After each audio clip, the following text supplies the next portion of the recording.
నా 100వ చిత్రానికి ప్రారంభోత్సవానికి విచ్చేసిన దర్శకరత్న దాసనారాయణరావు గారికి, అలాగే దర్శకేంద్ర శ్రీ రాఘవేంద్రరావు గారికి, అలాగే సింగీతం శ్రీనివాసరావు గారికి, కోదండరామరెడ్డి గారికి, విజేంద్ర ప్రసాద్ గారికి, అలాగే భరద్వాజ్ గారికి, మెగాస్టార్ చిరంజీవి గారికి, అలాగే విక్టరీ వెంకటేష్ గారికి, అలాగే మా ఆతిథ్యాన్ని అంగీకరించి ఈ కార్యక్రమానికి ముఖ్య అతిథిగా విచ్చేసిన తెలంగాణ రాష్ట్ర ముఖ్యమంత్రి శ్రీ కల్వకుంట్ల చంద్రశేఖర్ గారికి, అలాగే సినిమాటోగ్రఫీ శాఖ మంత్రులు శ్రీనివాస్ యాదవ్ గారికి, మిగతా ఇక్కడికి వచ్చేసిన నా తోటి కళాకారులకు, సాంకేతిక నిపుణులకు, నిర్మాతలకు, అభిమానులకు, పాత్రికేయులకు అందరికీ ముందుగా మా యూనిట్ తరఫు నుంచి మీ అందరికీ ఆహ్వానం పలుకుతున్నాను. చాలా సంతోషంగా ఉంది ఈరోజు. ఎన్నో సినిమాలు అనుకున్న తర్వాత నా 100వ చిత్రం. ఎందుకంటే అనుకోవడానికి 100వ సినిమా అది సినిమాయే కావచ్చు అందరికీ, కానీ నాకు మాత్రం అది ఇన్ని విభిన్నమైన పాత్రలు చేసి నా ఈ యొక్క నటన ప్రస్థానంలో మరి 100వ చిత్రం అనగానే అనుకోకుండా అది కాకతాళీయంగా లేకపోతే యాదృచ్ఛికంగా ఎన్నో సినిమాలు కథలు వినడం జరిగింది. అందులో కొన్ని నచ్చాయి, కొన్ని నచ్చలేదు. ఎందుకంటే కొన్నేమో మన 100వ చిత్రం స్థాయికి, మరి నాకు 100వ చిత్రం అంటే ఇంకా ఎన్నో సినిమాలు చేయాలని ఒక ఆశ, తాపత్రయం, తపన ఉంది నాలో. ఎందుకంటే ఎప్పుడైనా సరే ఒక కొత్త దానాన్ని తెలుగువారు ఎప్పుడు స్వీకరిస్తారు, ఆదరిస్తారు అనడానికి నాన్నగారి కాలం నుంచి కూడా ఆయన ఎన్ని వివిధ పాత్రలు చేసినా కూడా ప్రజల మీద నమ్మకంతో కాలం ఆయన వెంట నడిపించుకుంటూ, కాలం వెంట ఆయన నడవకుండా ఎన్నో చిత్రాలు ఆయన చేయడం జరిగింది. వాటినన్నిటి కూడా ప్రేక్షకులు ఆదరించారు. అలాగే ఆ తపన ఒక ఆయన వారసుడిగా మరి నాలో కూడా ఉంది. ఎన్నో రకరకాల పాత్రలు, వైవిధ్యమైన పాత్రలు చేయాలని, ఎన్నో మంచి కథా చిత్రాలు చేయాలని, అలా తపన ఇంకా నన్ను ముందుకు నడిపిస్తుంది. అటువంటి తరుణంలో మరి అందరు ఎన్నో ఆశలు పెట్టుకున్నారు 100వ సినిమా అని. సరే, దానికి తగ్గ స్థాయికి కొన్ని కథలు లేవని అనుకోకుండా కాకతాళీయంగా యాదృచ్ఛికంగా అంజనీ పుత్ర క్రిష్ గారు రావడం, ఈ యొక్క గౌతమి పుత్ర శాతకర్ణి కథను చెప్పడం, దాని తర్వాత నాకు అనిపించింది అవును చాలా గొప్ప పాత్ర. ఎందుకంటే మన తెలుగు శకానికి అంటే మనకి ఇద్దరు వ్యక్తులే సూచించారు, మన కాలాన్ని ఇద్దరు సూచించారు ఈ భూమి మీద. ఒకటేమో ఆయన క్రీస్తు అయితే, రెండవది ఈ యొక్క శాలివాహనుడు, అదే ఈ గౌతమి పుత్ర శాతకర్ణి. సరే, అటువంటి మహత్తరమైన పాత్ర ఆయనతోనే మొదలైంది. మన తెలుగు క్యాలెండరు కోలమానం, మన తెలుగు కోలమానం, కాలం యొక్క కోలమానం ప్రారంభమైంది. అటువంటి అద్భుతమైన పాత్ర. ఇంకోటి బాధాకరమైన విషయం ఏంటంటే చాలామందికి తెలియని పాత్ర కూడా అయింది. అది దురదృష్టవశాత్తు అది నాకు బాగా బాధ కలిగించింది. ఆయనలో ఆవేదన, ఆయనలో ఉన్న తపనే నాలో కూడా ఆయన్ని స్ఫూర్తి నింపి తప్పకుండా ఇది ఒక మంచి సినిమా అవుతుంది. చాలామందికి తెలియని పాత్ర. ఎక్కడో తెలంగాణలో మన కోటిలింగాలలో పుట్టి కరీంనగర్ జిల్లాలో, అది వాళ్ళ తల్లిగారి ఊరు. అక్కడి నుంచి ఆయన మళ్ళీ అక్కడి నుంచి రాజ్యం పరిపాలించడం మొదలుపెట్టి తర్వాత ఆంధ్రలో అమరావతిలో ఆయన రాజధాని ఏర్పాటు చేయడం, అలా ఈ యొక్క పాత్ర యొక్క ప్రస్థానం. దీన్ని తప్పకుండా మనం తీసుకెళ్లాల్సిన ఆవశ్యకత ఉంది. ఎందుకంటే అక్కడ ఆంధ్రలో అయితే అక్కడ అమరావతి రాజధాని నిర్మాణం చేపట్టాము కాబట్టి దాని యొక్క ప్రాశస్త్యం. ఎందుకంటే బౌద్ధ వాంగ్మయానికి ఆనాడు ప్రాణ ప్రతిష్ఠ చేశారు అమరావతి గుహల్లో. అటువంటి పవిత్రమైన ప్రాంతాన్ని బౌద్ధహారాలు ఉన్నాయి ఎన్నో. అలాగే నాగార్జునుడు తిరిగిన నేల.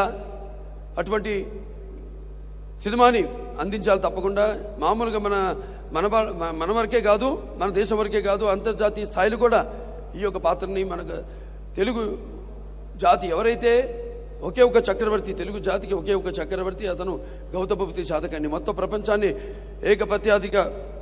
ఏకపత్యాది కింద పరిపాలించిన మహానుభావుడు. మన తెలుగు పౌరుషం, అలాగే తెలుగు జాతి ఆత్మగౌరవం కూడా అందరికీ చాటి చెప్పిన మహానుభావుడు. మొత్తం రాజులందరినీ కూడా 33 రాజులను ఓడించి వాడికి 2 ఇచ్చాడు ఆప్షన్స్.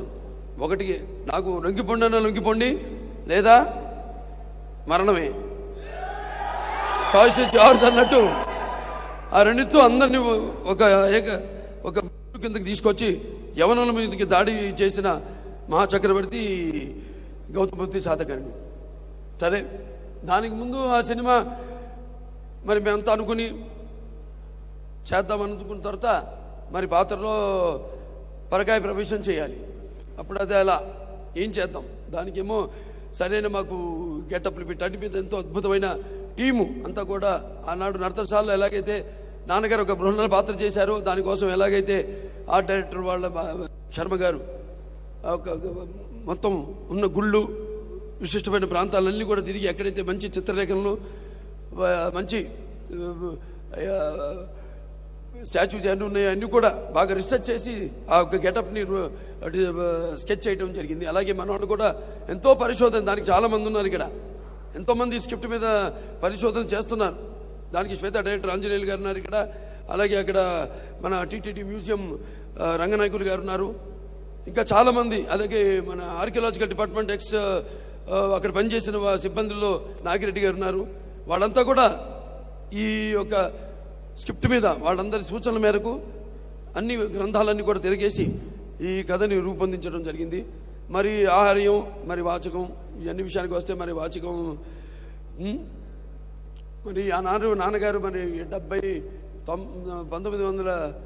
1973లో నా నుదుట ఈ యొక్క నట తిలకం దిద్దారు. మరి అప్పటి నుంచి ఈ యొక్క 43 ఏళ్ల ప్రస్థానంలో 99 చిత్రాలు, మరి ఎన్నో నడుస్తూనే ఉన్నాను, గెలుస్తూనే ఉన్నాను. అప్పుడప్పుడు కొన్ని అపజయాలు కూడా నాకు ఎదురుపడ్డాయి, కానీ నా చిటుకుని వేలు కూడా గతించలేకపోయాను.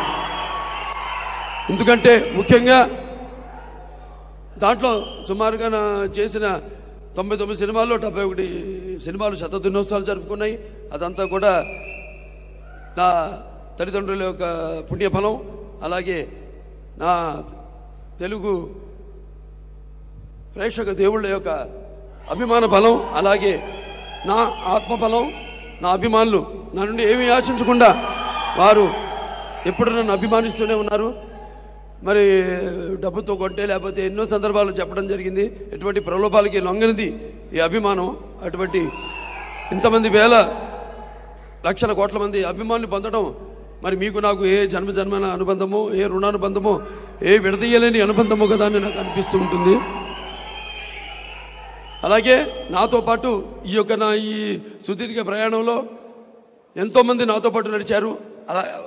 అందుకే నా యొక్క ఈ నడకలో అడుగు వేసిన నా నిర్మాతలకైతేనేమి, దర్శకులకైతేనేమి, నా హీరోయిన్లకైతేనేమి, నా తోటి కళాకారులకైతేనేమి, నా సాంకేతిక నిపుణులకైతేనేమి, అలాగే అభిమానులకైతేనేమి, అందరికీ కూడా మొత్తం మన ఆంధ్ర తెలంగాణ రాష్ట్ర ఎక్కడెక్కడ తెలుగు వాళ్ళు ఉన్నారు తెలుగు వాళ్ళందరూ కూడా నా ఈ 100వ చిత్రాన్ని అంకితం చేస్తాం అని ఈ సందర్భంగా, అలాగే భారతదేశంలో ప్రపంచంలో ఉన్న తల్లులందరూ కూడా ఈ చిత్రాన్ని అంకితం చేస్తామని ఈ సభాముఖంగా తెలియజేసుకుంటున్నాము.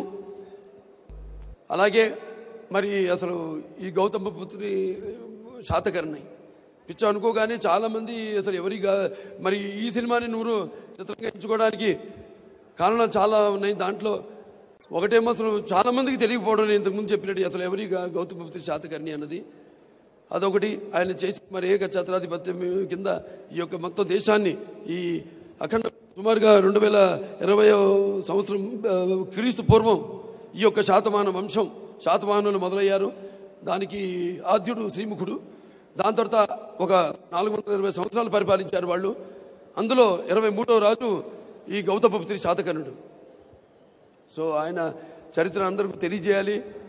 ఏదైతే ఒక మంచి అవకాశం, అన్నీ తెలిసిన కథలే, తెలియని కథలైతేనే, తెలియని కథలంటే ఒట్టి ఊరికే పుక్కడి పురాణాల్లా కాకుండా ఒక దానివల్ల ఒక మంచి జరగాలని, అంటే ఒక నేను చెప్పినట్టు తెలుగు జాతి, అలాగే తెలుగు కీర్తిని స్ఫూర్తిని పెంచడానికి మన తెలుగు భాష, సంస్కృతి, సాంప్రదాయాల్ని ఎలాగైతే చాటి చెప్పాడో ఆయన మహానుభావుడు నందమూరి తారక రామారావు గారు. అంటే కారే రాజులు రాజ్యములు కలిగిరే అని బొమ్మల పోతన్న గారు చెప్పారు మన మహాభారతంలో. కారే రాజులు కలిగిరే అని.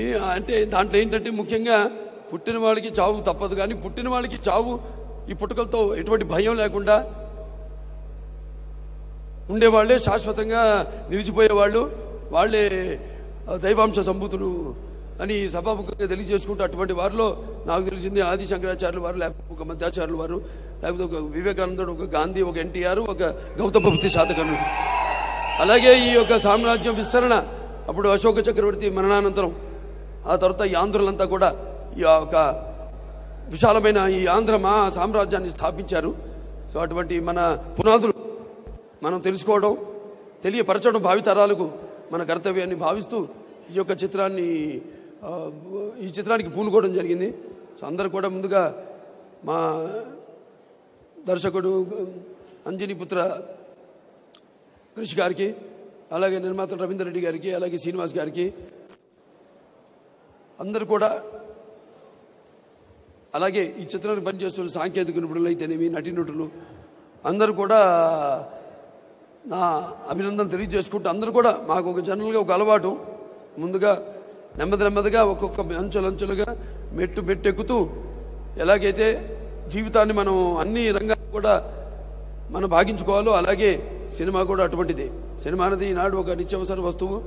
మరి ఈ దైనందిన కార్యకలాపాలలో పడి మనిషి ఎలాగైతే ఈ యొక్క వివిధ తనకి నచ్చిన వాటిని ఎంచుకుంటున్నాడో అలాగే వినోదం కోసం సినిమాని ఎంచుకున్నాను.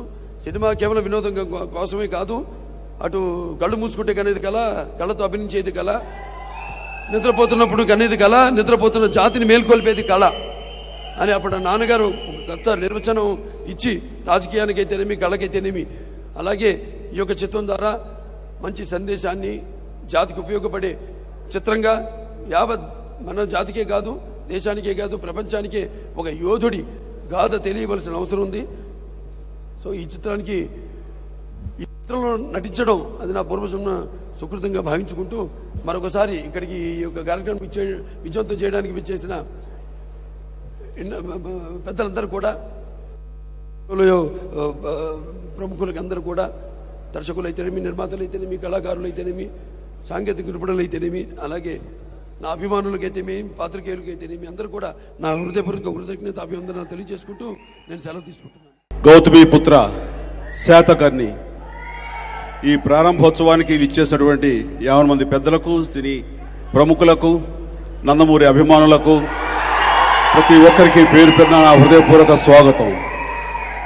చాలా ఆనందంగా ఉంది. ఎందుకంటే 100వ సినిమా అనేది చాలా ప్రతిష్టాత్మకమైనటువంటి సినిమా.